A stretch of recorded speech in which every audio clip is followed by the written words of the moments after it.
중3때 배워요. 2학기 때. 원주각과 중심각.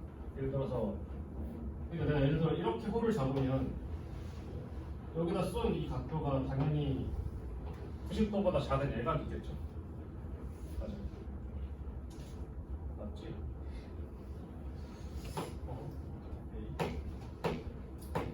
중3 때 푼 뭐 심화 문제를 풀 필요는 없고 원주각이랑 중심각이 뭔지 알고 적당히 내접하는 사각형이 어떤 성질을 갖는지만 알면 되는데 이따가 말해줄게. 일단 그럼 여기 각도에 대해서 마주보는 변형을 A라고 할게요. 이때 어떤 걸 할 거냐면 방금 말한 대로 이 홀에 대해서 원주각이 항상 일정한 건 맞죠. 내가 전 A가 움직여도 된단 말이에요. 이렇게 움직일 때마다 삼각형 나오겠죠. 적당히 움직여서 이 AC를 지름으로 만들면서 이렇게 옮겨놓을 수 있죠. 다 똑같이. 당연히 마주보는 대변 길이가 안 변했죠. 그러면 내가 이걸 지름으로 옮겼으니까 여기 각도가 몇으로 변하냐면 여기가 90도로 변하죠.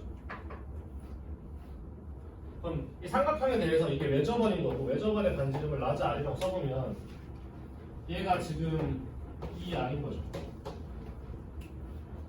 그럼 사인 법칙 적용하면 이 각도에 대해서 다들 똑같은 각도니까 사인 A는 2R 분의 A라고 써도 되죠. 아니 되죠. 이제 됐어. 그냥 사인 쓰는 거 사인 쓰는 거. 그럼 굳이 뭐 해볼 거냐면 너랑 너 자리 바꿔도 되죠. 약수 취하니. 그러면 사인 A 분의 A가 2R이겠죠. A가 A각일 때. 까지 됐어. A각일 때 저런 거 성립돼. A가 A각. 근데 만약에 A가 90도야. 90도면 여기다 90도 넣으면 그 1 나오죠. 이렇게 다시 이렇게 있고 이렇게 하고 C라고 하면 얘의 대변이 A인데 그게 지금 열저번의 반지름이랑 똑같은 상태지 당연히. 이런 그림에서 그러면 이런 그림에서 사인 A가 1이고 A가 2R이니까 이거 성립한 거 맞죠? 그러니까 예각이고 또는 90도일 때 이런 거 성립돼. 까지 돼요. 두 번째로 만약에 A가 정답일 수도 있잖아. 180보다 90보다 크고 180보다 작은 거. 그러면 마찬가지로 원에 대해서 이렇게 원이 있고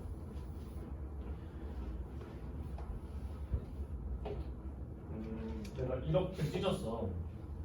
그럼 너랑 너 더하면 당연히 몇 도예요?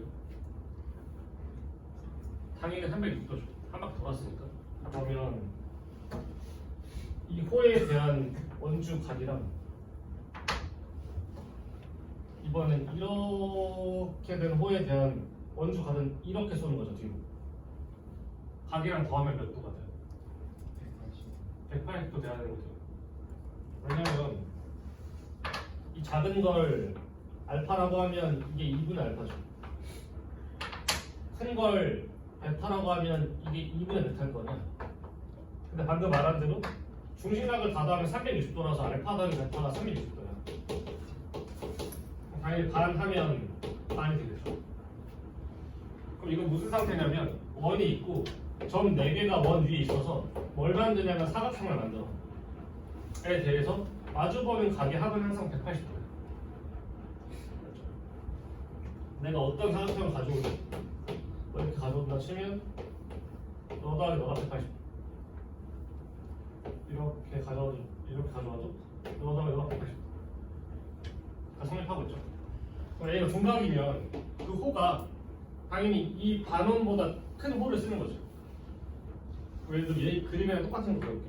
이 그림이랑 똑같이 그릴 건데 이거는 B에 대해서 얘에 대해서 써는 거 말고 이렇게 호가 15다고 적어. 여기 A라고 할게. 그럼 얘는 당연히 중각 맞아요. 까지 돼요. 그러면 이 삼각형 이 각도에 대해서 반대로 이 호에 대해서 원주각을 이렇게 쏘면 여기가 몇 도냐면 파이 빼기 a 도라. 맞죠? 그러면 여기 새로 생긴 너를 a 프라임이라고 쓰면 이 삼각형은 무슨 삼각형이냐면 예각 삼각형이죠. 예각이면 얘랑 똑같은 삼각형이죠.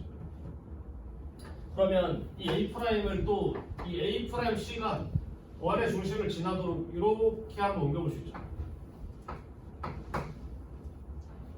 그럼 이 각도인 파이 빼기 a에 대해서 이게 수직되면서 사인 한 번 더 쓸 수 있지. 삼각비. 그럼 사인 파이 빼기 a는 너분의 너죠. 근데 얘의 대변이 여기가 a구나. 그래서 2r분의 a라고 그대로 쓸 수 있죠. 근데 이거 각변환 쓰시면 그냥 사인 a잖아. 여전히 뭐가 성립하냐면 잘 바꿔서 사인 a분의 a는 2r이라는 성립. 아시죠? 저기는 각도 a가 예각이든 90도든 둔각이든 저랑 내 성립.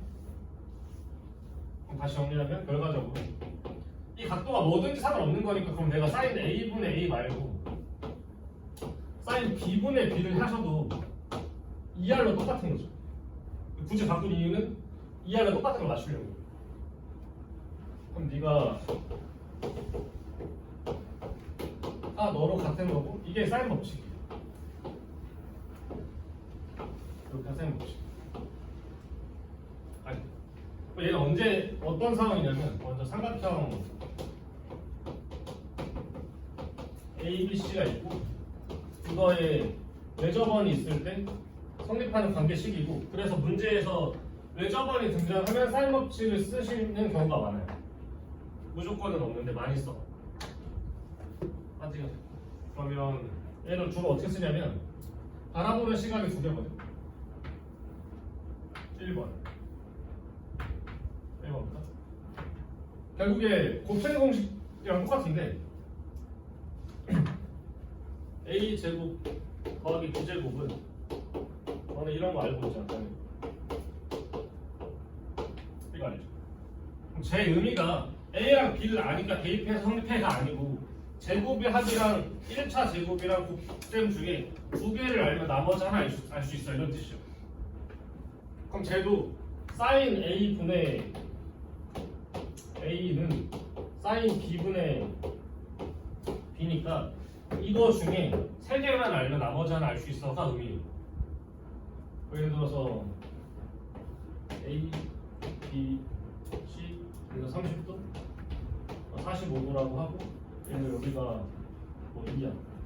그럼 그때 사인 너분의 너는 사인 너분의 너니까 ac를 구할 수 있어.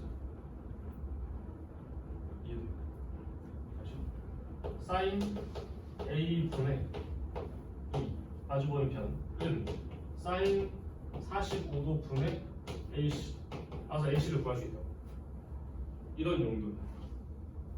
그래서 사인 법칙은 각이 많을 때 쓰는 경우가 많아. 각이 많을 때.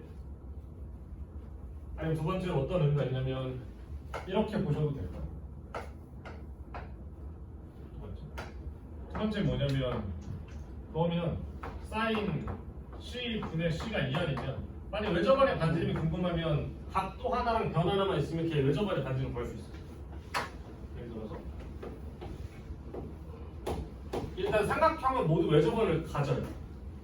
왜냐하면 점 3개가 결정되면 원 하나가 결정되거든. 일직선 위에 있지 않은 점 3개가 결정되면 그냥 원방에 있는 미지로 3개가 써도 돼요.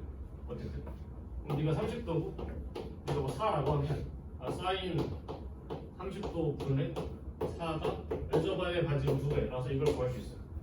그럼 저 삼각형의 외접안의 넓이 같은 걸 구할 수 있겠죠. 아시죠? 그래서 저 식이 갖는 의미 크게 두 가지고 문제에서 원하는